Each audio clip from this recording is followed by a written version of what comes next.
Chest pain के हवाले से पॉडकास्ट नंबर 2 लेकर आपकी खिदमत में हाजिर हुआ हूँ। इससे पहले पॉडकास्ट नंबर 1 में हमने डिस्कस किया था वो कौन कौन सी रीज़न्स हो सकती हैं जिसकी बिना पर पेशेंट चेस्ट पेन की कंप्लेंट के साथ हमारे पास आ सकता है। आज हम बात करेंगे इसकी डिफरेंशियल डायग्नोसिस पर। चेस्ट पेन की इवैल्यूएशन बहुत अहम है और इस पे हमेशा से मेडिसिन की फील्ड में बहुत ज़ोर दिया जाता रहा है। जो 4 इम्पॉर्टेंट कॉजेज़ हैं चेस्ट पेन की प्राइमरी केयर के अंदर, उनमें से एक सबसे पहले याद रखनी है, वो है इस्कीमिक हार्ट डिजीज़। दूसरे नंबर पे है पैनिक स्टेट। तीसरे नंबर पे रिफ्लक्स यानी गैस्ट्रोएसोफेजियल रिफ्लक्स डिजीज़। और चौथे नंबर पे याद रखिएगा musculoskeletal pain. Ischaemic heart disease, panic disorder, reflux और मस्कुलोस्केलेटल पेन। अब इन चारों में सबसे इम्पॉर्टेंट जाहिर है कि इस्कीमिक हार्ट डिजीज़ है, लेकिन जो कॉमन है इन चारों में वो ज़्यादा है मस्कुलोस्केलेटल पेन। यानी सबसे कॉमन रीज़न जिसकी वजह से पेशेंट चेस्ट पेन फील करता है वो मस्कुलोस्केलेटल पेन है। उसके बाद ज़्यादा जो कॉमन है वो है रिफ्लक्स के साथ, और उसको कोई और जीआई प्रॉब्लम भी हो सकता है।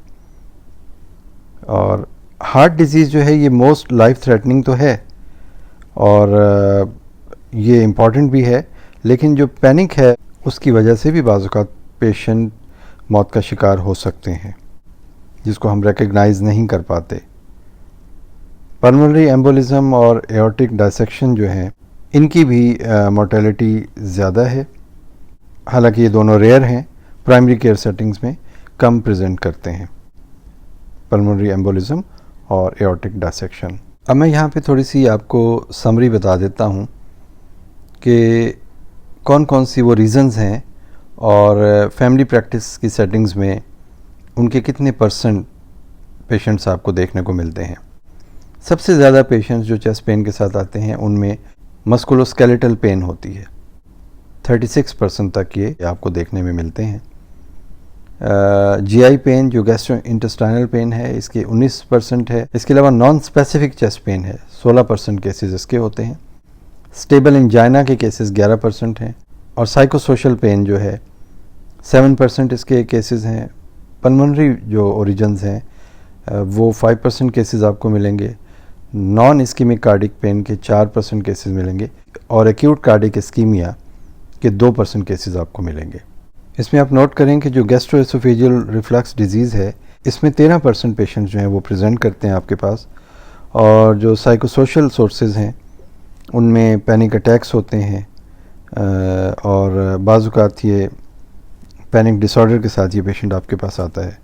इसके अलावा जो एओर्टिक डायसेक्शन और न्यूमोथोरैक्स का मैंने जिक्र किया था ये बहुत रेयर हैं out patient family medicine practice में, लेकिन 30% ऐसे पेशेंट्स होंगे जो कि इमरजेंसी डिपार्टमेंट में आएंगे चेस्ट पेन के साथ, उनको एक्यूट कोरोनरी सिंड्रोम हो सकता है और 15% या उससे भी ज़्यादा एक्चुअली मायोकार्डियल इन्फेक्शन का शिकार हो सकते हैं।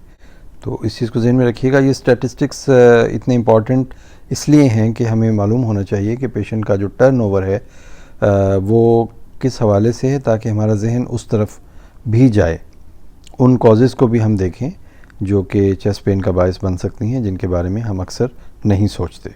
अब इसकी क्लिनिकल इवैल्यूएशन कैसे होगी? इसमें बुनियादी तौर पे चेस्ट पेन की जो बाकायदा इवैल्यूएशन है उसमें पेशेंट की कंप्लीट हिस्ट्री शामिल है और फिज़िकल एग्ज़ामिनेशन। हमारे मेडिकल की बुनियाद और असास ही हिस्ट्री और फिज़िकल एग्ज़ामिनेशन पर है। पेशेंट को जब हम ट्रीट करने लगते हैं तो सबसे पहला काम आपने पेशेंट को एक जनरल लुक के बाद आपने पेशेंट से हिस्ट्री लेना होती है। ऑल्दो चेस्ट पेन के केसेस में टाइम कम होता है कि आप तफसील से बैठ के हिस्ट्री लें, लेकिन कुछ चीज़ों का जानना आपके लिए बहुत ज़रूरी है। इसको इस तरीके से किया जा सकता है कि आप इसको 2 स्टेप्स में कर लें। पहले स्टेप में आप रैपिड इवैल्यूएशन करें, जिसमें आपने चंद इम्पॉर्टेंट चीज़ें पेशेंट से पूछ लेनी है ACS के हवाले से, और उसके बाद आपने इमीडिएटली अपनी ट्रीटमेंट स्टार्ट कर देनी है। 10 से 20 मिनट्स के अंदर अंदर ये काम होना चाहिए। और नंबर 2 जो दूसरा स्टेप है वो ये है कि कंप्लीट इवैल्यूएशन करें जब आप ACS को या तो एक्सक्लूड कर दें जिस वक्त, या पेशेंट जो है किसी प्रॉपर जगह पर पहुंच जाए ट्राइएज वगैरह में, तो वहाँ पर आप पेशेंट से उसकी डिटेल से हिस्ट्री ले सकते हैं, या जो वहाँ के डॉक्टर मौजूद हैं वो ये सेकंड पार्ट को ज़्यादा एफिशिएंटली कर सकेंगे। तो बेसिकली चेस्ट पेन में जो हार्ट की जो कंडीशंस हैं उसमें आपकी एक रैपिड इवैल्यूएशन बहुत ज़रूरी है, और सम टाइम रैपिड इवैल्यूएशन के बाद जो आप इमीडिएट ट्रीटमेंट देते हैं, पेशेंट वहीं से डायरेक्टली रेफ़र हो जाता है और आप बाज़ का डिटेल्ड हिस्ट्री नहीं ले सकते। लेकिन अगर आप किसी ऐसे सेटअप में काम कर रहे हैं जहाँ पर रैपिड इवैल्यूएशन के बाद भी पेशेंट तक आपकी एक्सेस है, तो आप फर्दर पेशेंट से डिटेल्ड हिस्ट्री भी ले सकते हैं। ACS की ट्रीटमेंट में या जो दूसरी लाइफ थ्रेटनिंग कंडीशंस हैं, इसको डिले नहीं करना चाहिए। अब मैं आपको बताता हूँ कि रैपिड इवैल्यूएशन जो है ऐसे केसेस की जिसके बारे में आपको शुबा है कि ये एक्यूट कोरोनरी सिंड्रोम हो सकता है, उसमें आपने हिस्ट्री में सबसे पहले ऑनसेट और कैरेक्टर ऑफ पेन पूछना है कि दर्द का कैरेक्टर कैसा है और ऑनसेट क्या है, कब शुरू हुआ था। इसके अलावा आपने उसे previous history of coronary artery disease के बारे में पूछ लेना है। विद इन 10 मिनट्स आपने ECG भी कर लेनी है पेशेंट की, और सबसे पहले ECG में आपने ST सेगमेंट एलिवेशन या डिप्रेशन को देखना है। अगर वो मोर देन 1 मिलीमीटर है एलिवेशन या डिप्रेशन एटलीस्ट 2 कंसेक्टिव लीड्स में, तो ये बहुत इंपॉर्टेंट है, इस पॉइंट को नोट कर लें कि ST सेगमेंट एलिवेशन या डिप्रेशन। दूसरे नंबर पे आपने Q वेव्स देखनी है, एटलीस्ट 2 लीड्स के अंदर Q वेव्स अगर आपको मिलती हैं, और AVR को आपने इसमें इंक्लूड नहीं करना। Q वेव्स एटलीस्ट 2 लीड्स में जिसमें AVR शामिल नहीं है, तो ये आपने देखना है। फिर आपने देखना है कि T वेव या तो हाइपर एक्यूट है या इन्वर्जन है इसकी, ये थर्ड पॉइंट है बहुत इंपॉर्टेंट, एटलीस्ट 2 लीड्स के अंदर, और इसमें भी आपने AVR को शामिल नहीं करना। तो ST सेगमेंट एलिवेशन और depression, Q wave, T wave, और लास्ट में आपने देखना है कोई न्यू बंडल ब्रांच ब्लॉक तो नहीं है। ये हो गई रैपिड इवैल्यूएशन। दोबारा बताता हूँ कि हिस्ट्री में आपने onset and character of pain, और दूसरे नंबर पे आपने उसकी पास्ट हिस्ट्री ले लेनी है कि कॉर्नरी आर्टरी डिजीज़ तो नहीं है। उसके बाद जो ECG है विद इन 10 मिनट्स करनी है, और ECG के अंदर ST सेगमेंट एलिवेशन और डिप्रेशन देखना है, Q वेव्स देखनी है, T वेव देखनी है, और बंडल ब्रांच ब्लॉक के लिए आपने देखना है। उसके बाद जो अगर सेकंड स्टेप आप करते हैं वो है कंप्लीट इवैल्यूएशन का। उसमें हिस्ट्री में आपने एंग्जाइटी सिम्टम्स के बारे में भी पूछना है कि जैसे चोकिंग फीलिंग तो नहीं होती, फियर खौफ तो नहीं है, लाइट हेडेडनेस तो नहीं हो रहा। नाइट टाइम के जो सिम्टम्स हैं अमूमन एंग्जाइटी में ज़्यादा होती हैं, इसकी भी आपने हिस्ट्री ले लेनी है कि रात को तो नहीं ये सारी तकलीफ़ें बढ़ जाती। इसके अलावा इसी तरह की कंडीशन आपको पहले तो नहीं हुई, ये प्रीवियस कोई एपिसोड ऐसा हुआ है, और ये किस वक्त इस तरह के एपिसोड्स होना शुरू हुए थे। टैकीकार्डिया की हिस्ट्री लेनी है, एसिड रिगर्जिटेशन की हिस्ट्री ले लें, हार्ट बर्न की ले लें, एक्टिविटी से इस पेन का ताल्लुक है कि नहीं, सांस लेने से ये पेन बढ़ता तो नहीं है। इसके अलावा जो रिस्क फैक्टर्स हैं उनकी हिस्ट्री लें, जैसे हाई ब्लड प्रेशर है, डायबिटीज़ है, स्मोकिंग करते हैं कि नहीं, अल्कोहल इंटेक की हिस्ट्री, फैमिली हिस्ट्री, हाइपरलिपिडीमिया की हिस्ट्री लेनी इंपॉर्टेंट है। इसके अलावा कोई ऐसी ड्रग का इस्तेमाल तो नहीं करते, ये भी इम्पॉर्टेंट है, जैसे कि कार्डिक या रेस्पिरेटरी स्टिमुलेंट्स होती हैं कुछ ड्रग्स जैसे कोकेन वगैरह। इसके अलावा आपने थ्रोम्बो एम्बोलिक रिस्क फैक्टर्स की हिस्ट्री ले लेनी है कि कोई रीसेंट फ्रैक्चर तो नहीं है, या इमोबलाइज तो नहीं है पेशेंट, बेड रिडन तो नहीं है, कोई DVT का मसला तो नहीं है, पल्मोनरी एम्बोलिज्म की हिस्ट्री तो नहीं है पहले, कोई भी हाइपर कोएगुलेबल स्टेट यानी उसकी आपने हिस्ट्री ले लेनी है। ये हिस्ट्री बहुत इंपॉर्टेंट है चेस्ट पेन में। और उसके बाद फिजिकल एग्जामिनेशन की तरफ आप आएंगे, उसमें ब्लड प्रेशर चेक करें, ऑक्सीजन असेसमेंट देखें, और ये देखें कि रेस्पिरेटरी एफर्ट तो नहीं है उसमें, कलर ऑफ द स्किन क्या है, पल्स ऑक्सीमीट्री पे ऑक्सीजन सैचुरेशन क्या आ रही है, हार्ट में कोई मरमर तो नहीं है, थर्ड और फोर्थ हार्ट साउंड्स तो नहीं आ रही, पल्मोनरी एडिमा की सूरत में डिस्निया और बाइलेटरल जो रेल्स आपको मिल सकते हैं, इसको आपने ज़रूर इवेलुएट कर लेना है। इसके अलावा कोई वास्कुलर प्रॉब्लम तो नहीं है, जैसे ब्रूई या डिमिनिश्ड पल्सेस यानी पल्स बहुत कम हो, आर्टीरियल चेंजेस या AV nicking on retinal examination, skin changes या लोअर एक्सट्रीमिटीज़ या लोअर लिम्स के अल्सर्स, ये बहुत इंपॉर्टेंट है। ये सारे के सारे वैस्कुलर डिजीज़ को शो करते हैं। इसके अलावा एडिमा आपने ज़रूर देखना है। पेशेंट अगर ओबीज़ है तो इसको भी आपने ज़हन में रखना है। ACS की जो पेन होती है ये टिपिकली डल होती है, एकिंग पेन जैसे कहते हैं, एकिंग पेन। जिस तरह ये प्रेस कर रही है या जिस तरह कोई स्क्वीज़ कर रहा है चेस्ट को, या समटाइम हैवीनेस फील होती है चेस्ट के ऊपर, चेस्ट टाइटनेस भी इसके अंदर शामिल है। ये बहुत शार्प पेन नहीं होती या बर्निंग सेंसेशन इसमें नहीं होती। समटाइम प्रेशर देने से चेस्ट के ऊपर पेन ज़्यादा बढ़ता है। इसमें ये नहीं समझना चाहिए कि ये मस्कुलोस्केलेटल पेन है। इंजाइना पेक्टोरस में भी when you press the chest तो ये समटाइम पेन फील होता है। बाज़ औक़ात ये पेन सिर्फ और सिर्फ अपर एपिगैस्ट्रियम में होता है, कभी ये पेन शोल्डर में सिर्फ फील होता है, कभी ये अपर आर्म लेफ़्ट और राइट दोनों में हो सकता है, जॉ में हो सकता है, नेक में जा सकता है। ये पेन अक्सर स्वेयर होता है, लेकिन कुछ पेशेंट्स सिर्फ एक डिस्कम्फर्ट की फीलिंग बताते हैं और या कहते हैं कि सिर्फ उन्हें प्रेशर या हैवीनेस फील हो रही है और वो पेन को सही तरह से डिस्क्राइब नहीं कर सकते। अगर आप सिर्फ दर्द के बारे में पूछेंगे तो सम टाइम आप पेशेंट को मिसडायग्नोज कर देंगे। पेशेंट दर्द के बारे में नहीं बता सकता अगर उसको दर्द टिपिकल पेन की तरह नहीं हो रहा। चेस्ट सिम्टम्स जो हैं इनके साथ अक्सर पैल्पिटेशंस भी होती हैं। पेशेंट पेल होगा, डिस्निक होगा समटाइम्स, और बाज़ औक़ात पेशेंट बताता है कि ये जी पेन एक्टिविटी के साथ बढ़ जाता है और जब मैं रेस्ट करता हूँ तो ठीक हो जाता है। तो ऑब्वियसली आपका जहन फिर क्रॉनिक स्टेबल इंजाइना की तरफ भी जाएगा। ख़वातीन अमूमन अपनी जो इस्कीमिक कार्डिक पेन को बताती हैं उसमें ज़्यादातर वो बताती हैं कि गर्दन में, बैक पे यानी गर्दन के पीछे, कमर पे, या एपिगैस्ट्रियम में यानी मैदे वाली जगह पर ये पेन उनको ज़्यादा महसूस होता है। डायबिटिक पेशेंट्स में याद रखिएगा कि बाज़ का बहुत कम पेन होता है या पेन होता ही नहीं है।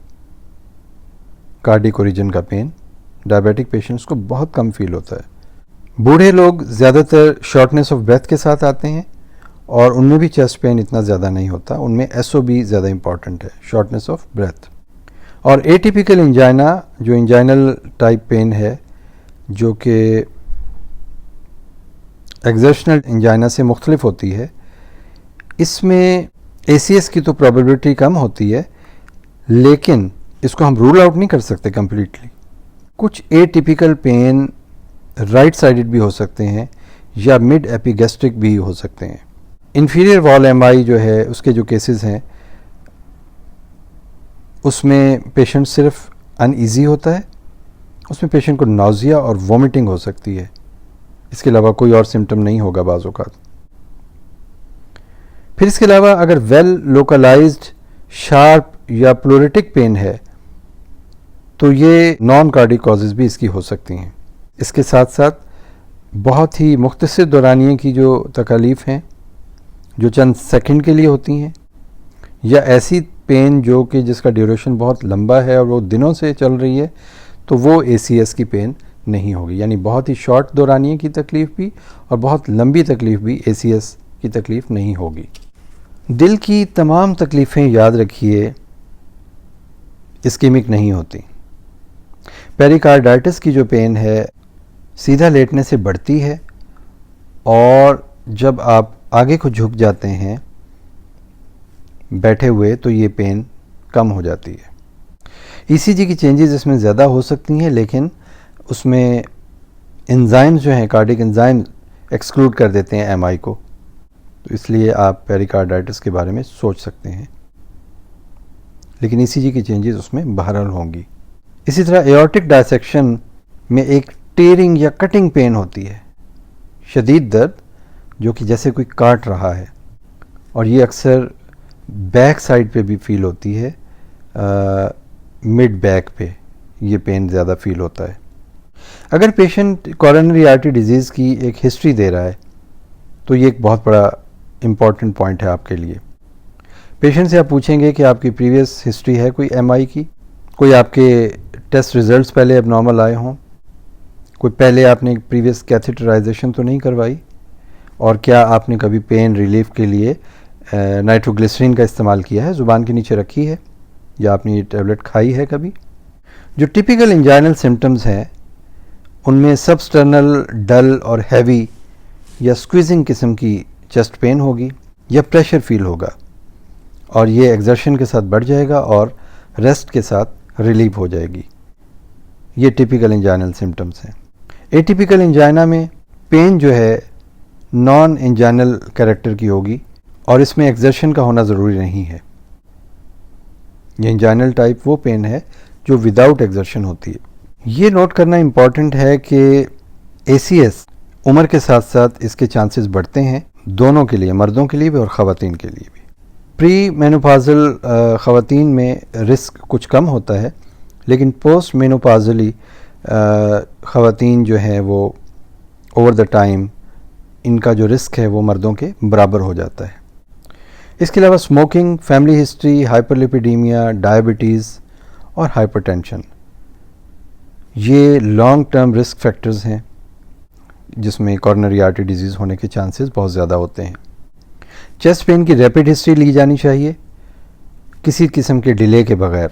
पैनिक अटैक की जो चेस्ट पेन होती है वो बिल्कुल ACS की तरह महसूस होती है, जिसमें सबस्टर्नल चेस्ट प्रेशर महसूस होगा और पेशेंट को लगता है कि जैसे उसकी अभी मौत वाक़ई हो जाएगी। चोकिंग सेंसेशंस होती हैं, सांस पेशेंट का डिस्टर्ब होता है, शॉर्टनेस ऑफ ब्रेथ होती है, पैल्पिटेशंस होती हैं, पेशेंट को स्वेटिंग हो रही होती है, लाइट हेडेडनेस होती है, पेशेंट को नाउजिया फील हो रहा होता है। पैनिक अटैक्स किसी भी एज पे हो सकते हैं, लेकिन अमूमन ये टीन्स में या 20s की जो एज है इसमें ज़्यादा होते हैं। ACS 35 साल की उम्र से पहले कम होता है मर्दों में, और 45 साल की उम्र से पहले ख़वातीन में भी ये कम होता है। गैस्ट्रोएसोफेजियल रिफ्लक्स डिजीज़ ये भी बिल्कुल इंजाइना की तरह बाज़ औक़ात प्रेजेंट करती है। जब सीवियर प्रोलॉन्ग्ड स्पैज़म हो जाए एसोफेगस का, एसोफेजियल स्मूथ मसल्स का, उस वक्त ये पेन बहुत शदीद होता है, लगता है कि ये दिल का दर्द है। तो ये बात बहुत इंपॉर्टेंट है कि समटाइम्स एसोफेजियल स्पैज़म भी थोड़ा सा रिलीव हो जाता है जब आप पेशेंट को नाइट्रोग्लिसरीन देते हैं, तो आपको लगता है कि ये तो ACS का पेन था। तो ये बहुत ही ट्रिकी किस्म की सिचुएशन है कि एसोफेजियल स्पैज़म जो है वो बिल्कुल दिल के दर्द की तरह महसूस होता है, और जब आप नाइट्रोग्लिसरीन देते हैं सबलिंगुअल तो उसमें थोड़ा सा रिलीफ भी पेशेंट को फील होता है।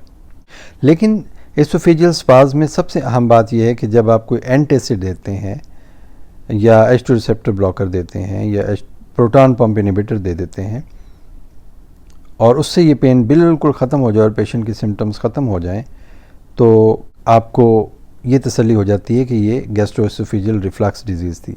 लेकिन इसके बावजूद आप एक्सक्लूड नहीं कर सकते कि ये कार्डिक पेन हो सकता है या नहीं हो सकता, तो इसके लिए आपको फर्दर इवैल्यूएशन की ज़रूरत होगी। मस्कुलोस्केलेटल पेन शार्प या डल हो सकता है, जबकि ACS का पेन जो है वो शार्प नहीं होता। मस्कुलोस्केलेटल पेन बार बार आप रिप्रोड्यूस कर सकते हैं पैल्पेशन के ज़रिए। पेशेंट को कहेंगे मूव करो, दाएं या बाएं करवट लो, तो ये पेन बढ़ता है। और अगर पल्मोनरी कॉजेज़ हैं पेन की, तो वो भी बाज़ औक़ात मस्कुलोस्केलेटल पेन की तरह ही बिहेव कर सकती हैं। लेकिन इसमें अगर प्लूरा इन्वॉल्व है तो याद रखिएगा कि ब्रीदिंग के साथ, हर सांस के साथ पेशेंट को शार्प पेन होगा, तो आपको पता चल जाएगा कि इनकी ओरिजिन प्लूरिटिक है। और अगर पेशेंट को टैकीकार्डिया और टेकिपनिया है और प्लूरिटिक टाइप चेस्ट पेन है, तो ये रेड फ्लैग्स हैं पल्मोनरी एम्बोलिज्म के लिए या न्यूमोनाइटिस के लिए। यानी पेशेंट को टेकिपनिया भी है, टैकीकार्डिया भी है और प्लूरिटिक टाइप चेस्ट पेन है, तो आपको सोचना चाहिए कि ये पल्मोनरी एम्बोलिज्म या न्यूमोनाइटिस तो नहीं कहीं। फिज़िकल एग्जामिनेशन में जो मोस्ट इम्पॉर्टेंट पार्ट है वो पेशेंट की ओवरऑल अपीयरेंस है। अगर पेशेंट को एग्जामिनेशन के टाइम पर भी पेन हो रहा है, उस दौरान आप नोट करें कि पेशेंट सिर्फ क्या पेन के बारे में आपको आसानी से बता रहा है या उस वक्त वो उसका रंग जर्द है, वो पेल है, या उसको स्वेटिंग भी हो रही है। पेशेंट की प्रेजेंटेशन बहुत इंपॉर्टेंट है। पेशेंट जो चेस्ट पेन के साथ प्रेजेंट करते हैं उनके वाइटल साइंस को फौरी तौर पर आपको असेस करना चाहिए और उनको क्लोजली मॉनिटर करना चाहिए, और इस एवेल्यूएशन के दौरान भी जो चेंजेस आएँ वो आपको नोट करनी चाहिए।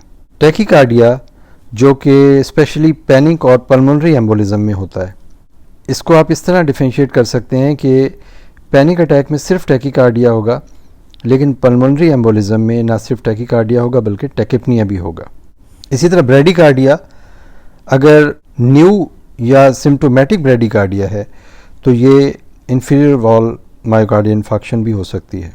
हाइपरटेंशन एक्यूट पेन में या किसी भी सोर्स से अगर पेन हो रहा है, किसी भी वजह से अगर दर्द हो रहा है, इसमें पेशेंट ब्लड प्रेशर ज़्यादा लेकर आएगा आपके पास। दर्द की शिद्दत की वजह से बीपी बढ़ जाता है। लेकिन सम टाइम एक्यूट एमआई में भी पेशेंट हाइपरटेंशन के साथ प्रेजेंट कर सकता है, या बहुत ही रेयर है एओर्टिक डायसेक्शन के साथ भी initially patient high blood pressure के साथ आपके पास आ सकता है।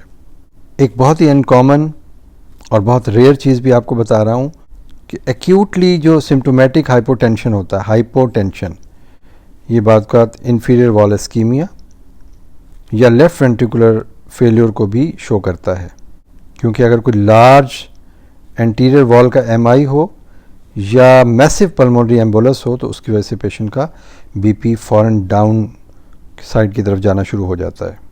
तो ये चीज़ें भी आपने जहन में रखनी है। तो पेशेंट हाइपरटेंशन या हाइपोटेंशन दोनों के साथ प्रेजेंट कर सकता है। रैपिड इवैल्यूएशन के दौरान जो आपने एग्जामिनेशन करना है वो ब्रीफ होना चाहिए, और जो रेड फ्लैग्स हैं जो मैं आपको अभी बताता हूँ दोबारा उनकी समरी, उनको आपको जहन में रख के ये एग्जामिनेशन करना चाहिए। वो रेड फ्लैग्स जो कि लाइफ थ्रेटनिंग कंडीशंस को बताते हैं, उन पेशेंट्स में जो चेस्ट पेन के साथ आपके पास आए हैं उनकी तफसील ये है। अगर आपको पेशेंट में हाइपोटेंशन मिल रही है,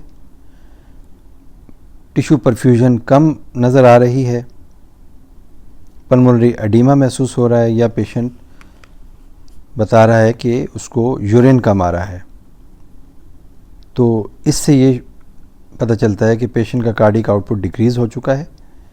पेशेंट को large anterior wall myocardial infarction हो सकता है। लार्ज एंटीरियर मायोकार्डियल इन्फार्क्शन जिसमें पेशेंट का कार्डिक आउटपुट बहुत डिक्रीज़ हो गया है, इसमें पेशेंट हाइपोटेंशन के साथ, पुअर टिश्यू परफ्यूजन के साथ, पल्मोनरी एडीमा के साथ और ओलिगजूरिया की हिस्ट्री के साथ आपके पास आ सकता है।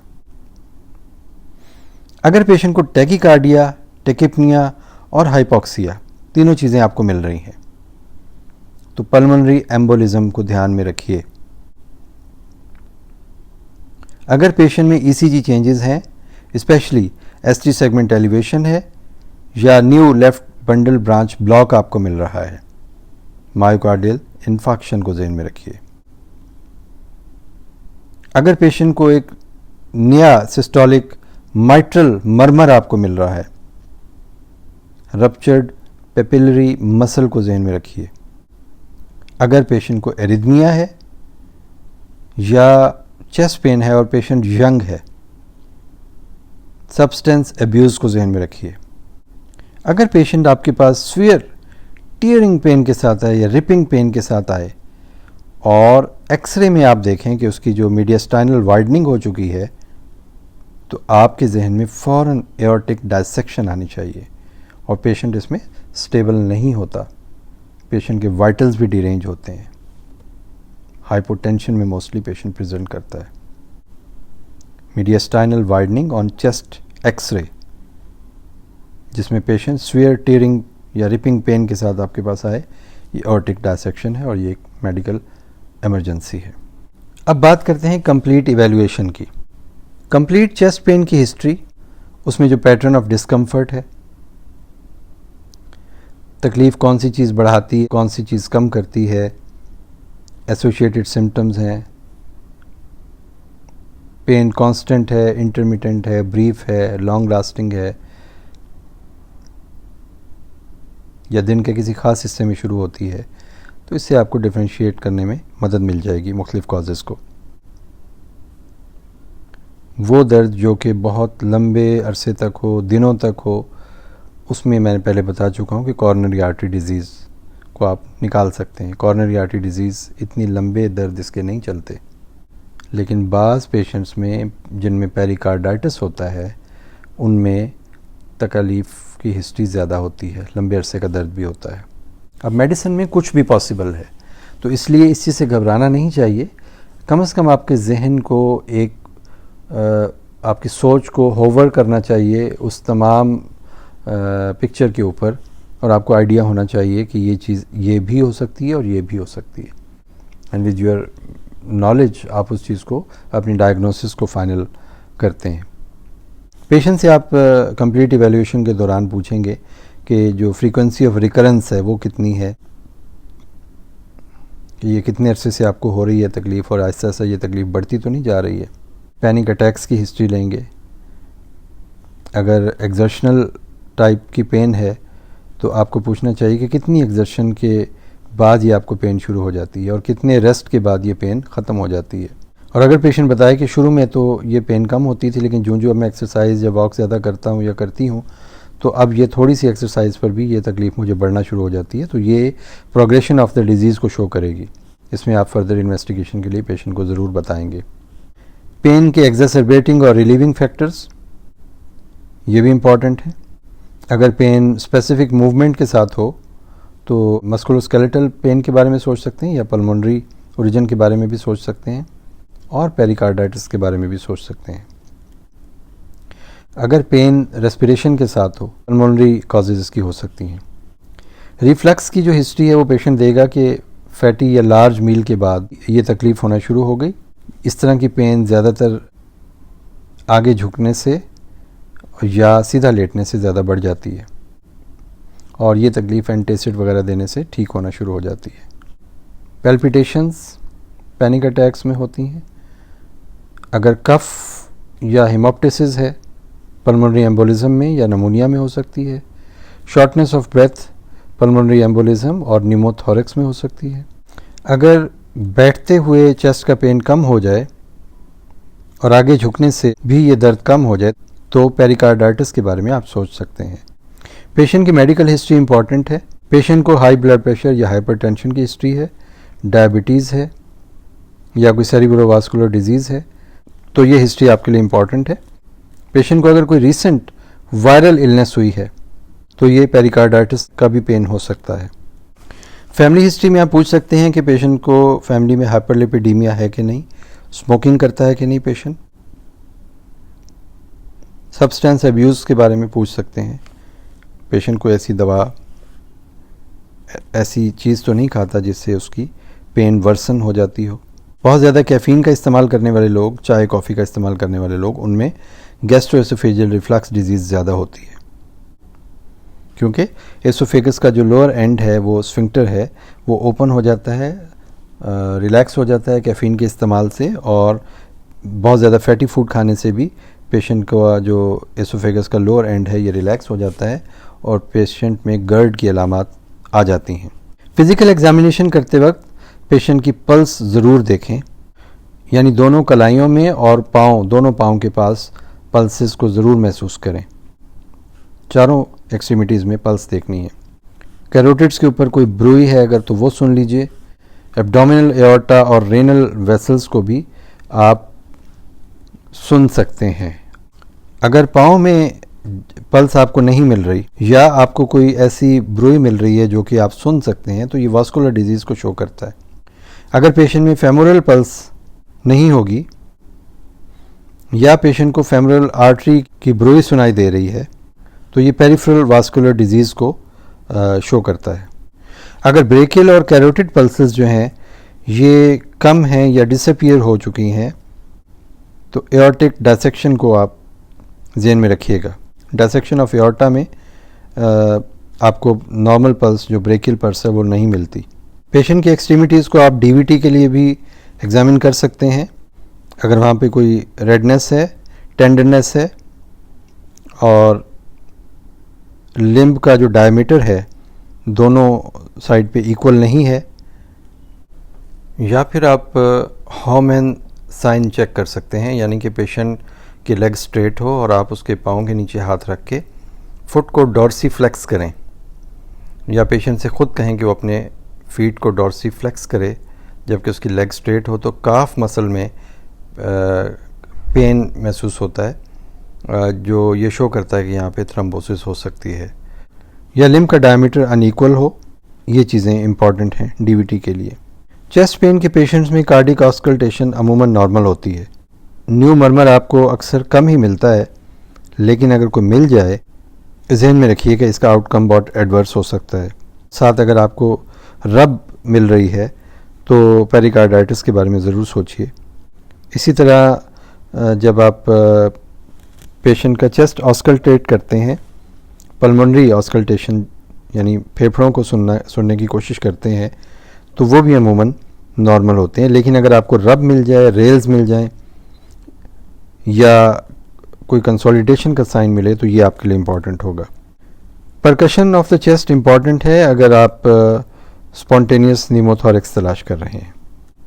तो आज की इस पॉडकास्ट में हमने पेशेंट की रैपिड इवैल्यूएशन के बारे में बात की और उसके बाद हमने कंप्लीट इवैल्यूएशन के बारे में बात की, जिसमें हिस्ट्री और एग्जामिनेशन हमने डिस्कस किया है। नेक्स्ट पॉडकास्ट में इंशाल्लाह डायग्नोस्टिक टेस्टिंग की बात करेंगे। उम्मीद है आपको पॉडकास्ट का ये सिलसिला पसंद आ रहा होगा। अगर आपके कोई सवालात हों या आपकी कोई सजेशंस हों तो प्लीज़ कमेंट सेक्शन में ज़रूर लिखिएगा। आपका बहुत बहुत शुक्रिया।